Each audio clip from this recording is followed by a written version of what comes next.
नमस्कार दोस्तों। आज हम इंजीनियरिंग M1 में मैट्रिसेस इस टॉपिक में कंसिस्टेंसी के ऊपर प्रॉब्लम डिस्कस करेंगे। प्रॉब्लम डिस्कस करने से पहले आप सभी से नम्र निवेदन है कि चैनल लाइक कीजिए, शेयर कीजिए और सब्सक्राइब जरूर कीजिए। तो चलिए अब हम प्रॉब्लम स्टार्ट करते हैं। दिए हुए प्रॉब्लम में जब भी आपको फाइंड करने के लिए पूछा गया नो सॉल्यूशन या फिर इनफाइनाइट मेनी सॉल्यूशन, जब भी आपको सॉल्यूशंस फाइंड करने के लिए पूछा गया तो वो प्रॉब्लम होता है स्टूडेंट कंसिस्टेंसी का। तो चलिए अब हम स्टार्ट करते हैं। तो सबसे पहले आपको स्टेप वन में जो भी गिवन इक्वेशन है वो लिखना है। सबसे पहले equation x plus y plus z equals to 6। Then ये इक्वेशन आपको लिखना है second, x plus 2y plus 3z equals to 10। And then third equation आपको लिखना है x plus 2y plus lambda z equals to mu. इसे कहते हैं लैम्डा और इसे कहते हैं म्यू, राइट। ये लिखना है आपको। देन इसे अब मैट्रिक्स फॉर्म में लिखेंगे a इक्वल्स टू, देखिए पहला इक्वेशन x का कोएफिशिएंट मतलब x के पहले कोई नंबर है क्या, नहीं है तो 1 होता है। देन y के पहले कोई नंबर है क्या, y के आगे कोई नंबर है क्या, नहीं है तो होता है ऊपर। z का कोएफिशिएंट मींस z के पहले कोई नंबर है क्या, z के आगे नहीं तो वो होता है ऊपर। ओके। देन सेकंड इक्वेशन, इस इक्वेशन में x का कोएफिशिएंट मींस x के आगे कोई नंबर है क्या, नहीं है तो होता है 1। y का कोएफिशिएंट 2 एंड z का coefficient 3, right. Then third equation x का कोएफिशिएंट नहीं है तो 1। देन y का कोएफिशिएंट कितना है 2 एंड z का कोएफिशिएंट कितना है लैम्डा, तो यहाँ पे आपको लिखना है लैम्डा, राइट। ऐसे अब आपको लिखना है स्टूडेंट b। b होता है स्टूडेंट पहले इक्वेशन में इक्वल्स टू की इस साइड में क्या है 6, तो ये आपको लिखना है यहाँ पे 6। सेकंड इक्वेशन में इक्वल्स टू की इस साइड में क्या है 10, तो आपको लिखना है 10। और थर्ड इक्वेशन में इक्वल्स टू की साइड में क्या है म्यू, तो आपको यहाँ पे लिखना है म्यू। और ये यहाँ पे बी भी मैट्रिक्स फॉर्म में होगा। अब आपको नंबर ऑफ अननोन्स, एक्स क्या होता है नंबर ऑफ अननोन, तो वो लिखने आपको नंबर ऑफ अननोन्स कितने। देखिए पहले इक्वेशन में एक्स वाई जेड, दूसरे भी इक्वेशन में एक्स वाई जेड और तीसरे भी इक्वेशन में एक्स वाई जेड ही है, तो नंबर ऑफ अननोन्स होते हैं एक्स वाई और जेड। इसे भी आपने लिख लिया।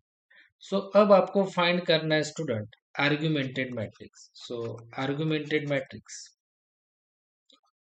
आर्गुमेंटेड मैट्रिक्स आप डिनोट करते हो सी में, और सी इक्वल्स टू मैट्रिक्स में A divided by B. Matrix में आप लिखोगे ए दो डॉट्स और B means A divided by B. तो देखिए सी कैसे लिखोगे आप, सी इक्वल्स टू सबसे पहले ए, ए क्या है, ये मैट्रिक्स है ए वाला, देखिए क्या है वो 1 1 1, देन 1 2 3 एंड 1 2 लैम्डा, 1 2 और लैम्डा, राइट। ये हो गया। देन यहाँ पे क्या है बी, बी मैट्रिक्स क्या है C10 और म्यू, 6 10 और यहाँ पे म्यू, राइट। ये हो गया आपका आर्गुमेंटेड मैट्रिक्स सी। अब आपको हमेशा आर्गुमेंटेड मैट्रिक्स सी में यहाँ पे और यहाँ पे, देखिए इस जगह, यहाँ पे और यहाँ पे, इस तीन जगह आपको जीरो लाने होते हैं। याद रखिए यहाँ पे जीरो लाना है, यहाँ पे जीरो लाना है और यहाँ पे आपको जीरो लाना है। और आप हमेशा यहाँ पे जो 1 है इसे जीरो लाओगे और पहले इसे पहले जीरो करोगे इस 1 को, देन इस 1 को आप जीरो करोगे हमेशा। ये होते हैं आपके स्टूडेंट्स रो 1, ये होगी रो 2 और इसे कहते हैं आप रो 3। ये पहला रो 1, दूसरा रो 2 मीन्स R2 रे रो 3। ये आपको एग्जाम में नहीं लिखना है, सिर्फ मैं आपको समझाने के लिए लिख रहा हूँ। सबसे पहले यहाँ पे जीरो लाना है, देन यहाँ पे जीरो। तो देखिए यहाँ पे जीरो मीन्स रो 2 में, रो 2 में आपको जीरो लाना है मीन्स यहाँ पे।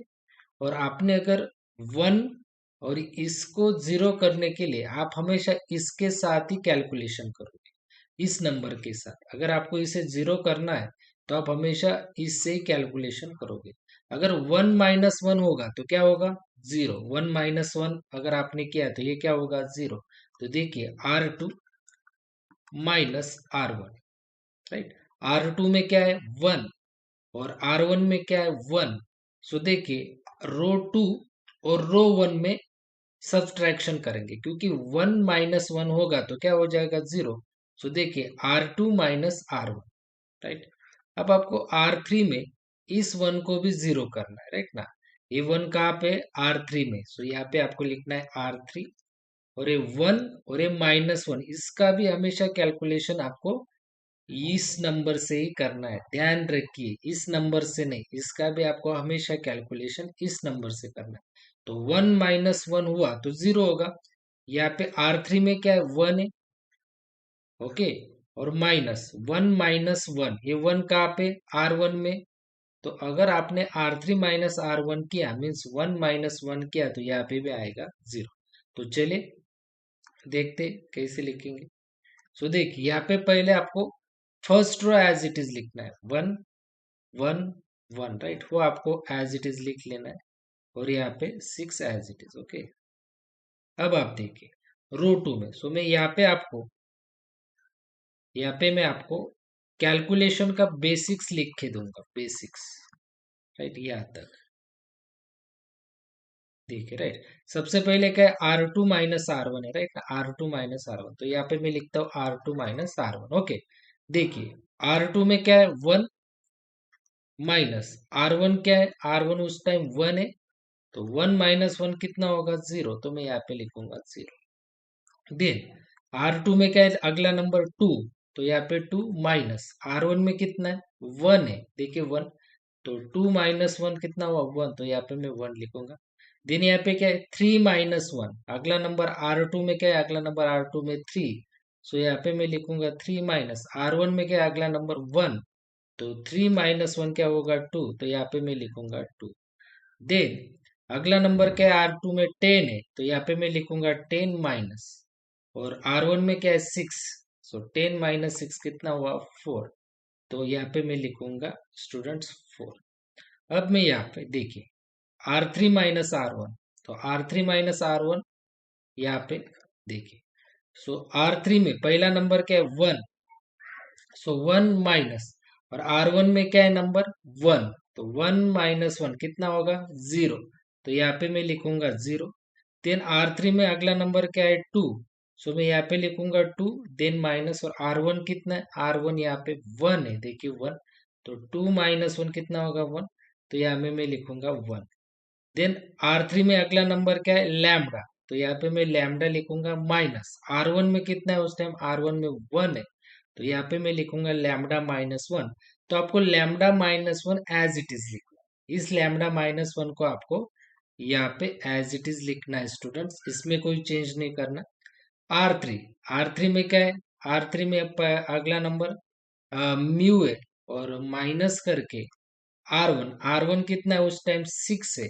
तो म्यू -6, इसे भी आपको वैसे ही रहने देना है, इसे भी आपको कोई कैलकुलेशन नहीं करना है। तो म्यू -6।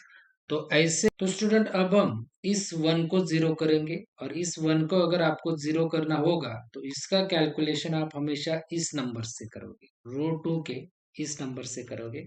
अगर 1 - 1 हुआ तो ऑटोमेटिकली ये नंबर क्या हो जाएगा? जीरो। 1 - 1 हुआ तो ये क्या होगा? जीरो। तो देखिए रो 3 में 1 - 1 मतलब R3 - R2। R3 में क्या है? 1 है, सो R3, देन माइनस, और ये 1, 1 - 1 कहाँ पे? R2 में, रो 2 में।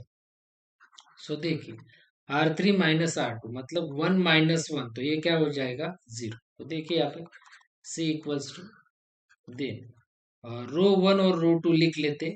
देन यहाँ पे देखिए 1 1 1, देन यहाँ पे 6, यहाँ पे क्या है? 6, ओके। देन नेक्स्ट रो में 0 1 2 4, सो 0 1 2 और 4। देन रो 3 में देखिए R3 - R2 मतलब देखिए 0 - 0 क्या होगा? जीरो। देन 1 - 1 क्या होगा, 0। देन अभी ये मैं इसे लिख के देता हूँ, λ-1, R3 में क्या है, λ-1, देन माइनस, क्योंकि ऑपरेशन क्या है अब, R3 - R2। सो R3 में क्या है, λ-1, देन -R2 कितना है, 2। So lambda as it is, -1 - 2 कितना होगा, -3। तो यहाँ पे मैं लिखूंगा λ-3।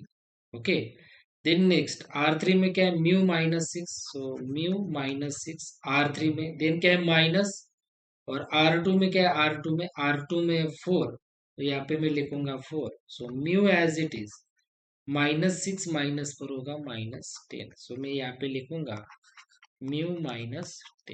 ओके, देखिए अब आपको यहाँ पे 0 होगा, यहाँ पे 0, यहाँ पे 0, तो अब आपको लिखना है रैंक ऑफ सी। सी का रैंक लिखना है आपको, रैंक ऑफ सी। सो देखिए यहाँ पे रैंक ऑफ सी, रैंक का मतलब है स्टूडेंट्स, यहाँ पे मैं लिख के देता हूँ, रैंक का मतलब होता है नॉन जीरो रो। नॉन जीरो रो का मतलब कम से कम एक नंबर होना चाहिए रो में, एक तो नंबर होना चाहिए, मैक्सिमम ज्यादा से ज्यादा कितने भी नंबर रहे तो भी चलेगा, मगर कम से कम रो में एक नंबर होना ही चाहिए।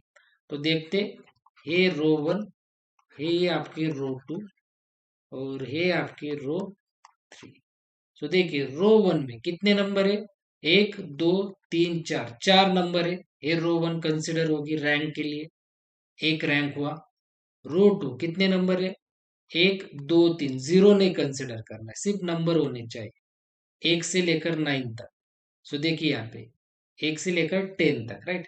सो देखिए यहाँ पे 1 2 और 4, रो 2 में कितने नंबर है, 3 नंबर है, 1 2 और 3, 3 नंबर है। तो ये हुई आपकी रैंक, ये भी रो कंसिडर हुई रैंक के लिए, तो 2 रैंक हुआ। रो 3 मीन्स R3 में देखिए, यहाँ पे भी है λ-3 नंबर है, और यहाँ पे भी μ-10, यहाँ पे भी नंबर है, राइट। तो यहाँ पे भी 2 नंबर है। सो रैंक के लिए ये भी रो 3 भी कंसिडर हुई। तो सी मैट्रिक्स के लिए रैंक कितनी हुई, 1 2 और 3, सो 3। अगर किसी भी रो में सभी नंबर जीरो रहते, देखिए ये जीरो, यहाँ पे भी जीरो होता, और यहाँ पे भी जीरो होता, तब हम रो 3 रैंक के लिए कंसिडर नहीं करते। सो सिर्फ रैंक कितनी होती तब, 2 होती। मगर अब रो 1 में भी नंबर से, रो 2 में भी नंबर से, और रो 3 में भी नंबर से, तो रैंक ऑफ सी हुआ 3। अब आपको लिखना है रैंक ऑफ ए।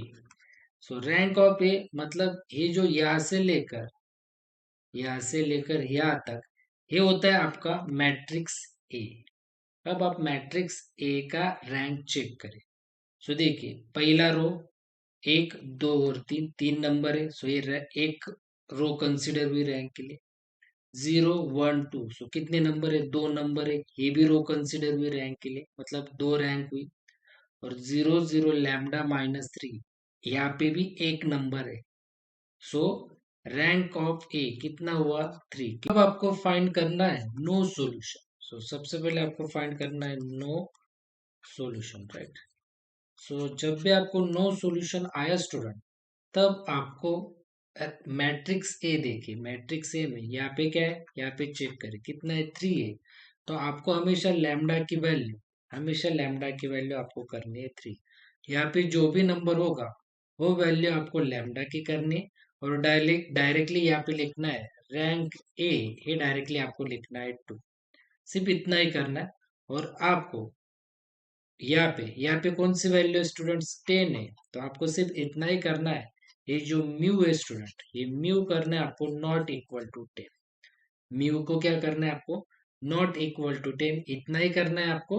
और यहाँ पे आपको लिखना है रैंक सी, यहाँ पे आपको लिखना है रैंक सी, हमेशा 3, इतना है। सो स्टूडेंट नो सॉल्यूशन में आपको हमेशा यहाँ पे जो मैट्रिक्स है, यहाँ पे जो 3 नंबर है, वो आपको हमेशा लैम्डा कंसिडर करना। तो आपका रैंक है वो जाएगा 2। ओके, और आपको यहाँ पे जो 10 है, तो ये वैल्यू आपकी जो म्यू है, म्यू, तो आपको हमेशा म्यू नॉट इक्वल टू करना है 10। अगर आपने लैम्डा इक्वल टू 3 किया तो 3 - 3 क्या हो जाएगा, 0। 3 - 3 क्या हो जाएगा, 0। तो आपके रो 3 में 1 2 और यहाँ पे भी क्या आ जाएगा स्टूडेंट, 0 आ जाएगा। सो रैंक ए आपकी हो जाएगी 2। सो इतना ही आपको याद रखना है, जब भी आपको नो सॉल्यूशन पूछा गया तब आपको यहाँ पे जो मैट्रिक्स ए, यहाँ पे 3 है, तो आपको सिर्फ लैम्डा इक्वल टू 3 करना है और रैंक ए क्या करना है, पहले क्या था 3, तो अब आपको रैंक ए करना है 2। और म्यू इक्वल टू यहाँ पे जो भी नंबर रहेगा उसे नॉट इक्वल टू 10 करना है, ये शॉर्ट ट्रिक है। तो आपकी जो रैंक सी है, जो 3 है, वो वही रहने देनी है 3। तो यहाँ पे लिखना है स्टूडेंट्स आपको, देयरफॉर जो आपका rank A is not equal to क्या हो गया, रैंक सी। सो यहाँ पे आपको लिखना है, सो सिस्टम इज इनकंसिस्टेंट। क्या लिखना है आपको, सिस्टम इज इनकंसिस्टेंट। सो जब भी सिस्टम आपकी इनकंसिस्टेंट हो जाएगी तब आपको उसका मतलब होता है नो सॉल्यूशन, तब आपको सॉल्यूशन नहीं मिलेगा। देन सेकंड क्या है, इन्फानाइटली इन्फानाइटली मेनी सॉल्यूशन। सो इसका भी मैं आपको अभी शॉर्टकट में आपको बोल देता हूँ क्या करना है आपको। आपको सिर्फ क्या करना है, यहाँ पे मैट्रिक्स ए में देखिए यहाँ पे क्या है, 3 है ना।